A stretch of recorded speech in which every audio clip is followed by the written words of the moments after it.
Ever since the release of Monster Hunter Rise, we've all been wondering, where exactly does Yomogi come from?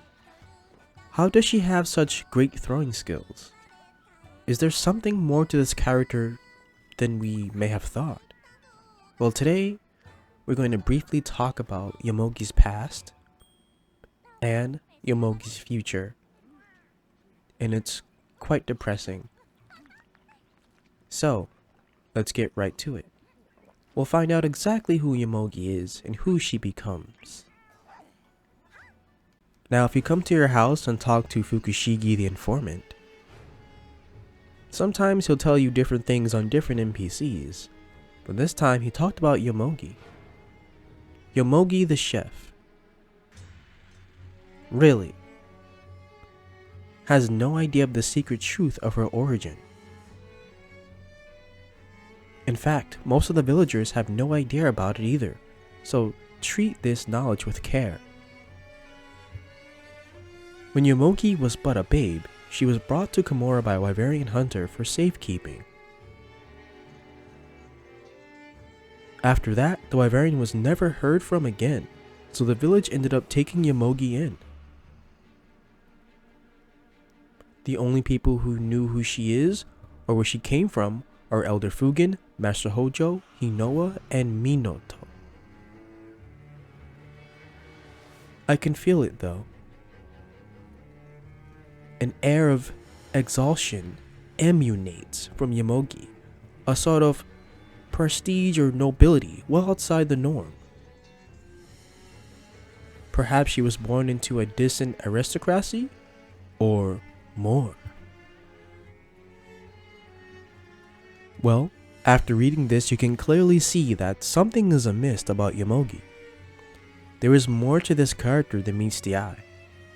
But I'll tell you what, I'm trying my best to sound like Vatividya. Is it working? So, what exactly drove Yomogi insane? Because after the events of Monster Hunter Rise, she began her full-fledged shinobi training by Elder Fugen, who taught her how to better use kunai and enhanced her already unnatural throwing skills. Her aim was unnatural. She could kill anyone she wanted to if she was trained well enough, and that is what Elder Fugen did. But what we don't know until now is that after so many hunters skipped the Dango song, it slowly drove her mentally insane. She went from an adorable, childlike character to eventually becoming a cold-blooded shinobi.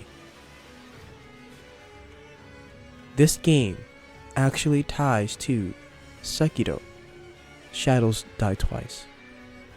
And because my channel isn't big enough, I can't get Vatividya to collaborate with me on this video, so I'm going to try my best to sound like him, or at least the American version of Vatividya, the Dollar Tree Vatividya, if you were. So, what exactly happened after Monster Hunter Rise? Over 50 years later, long after the demise of Komura Village, she became something unnatural. She became a shinobi that would carve your insides and make dango of your lungs. She didn't held monetary relationships. She became hell-bent on revenge. She became unrecognizable as she got older.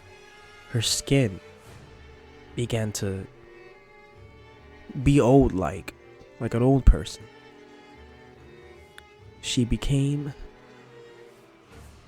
the Lady Butterfly.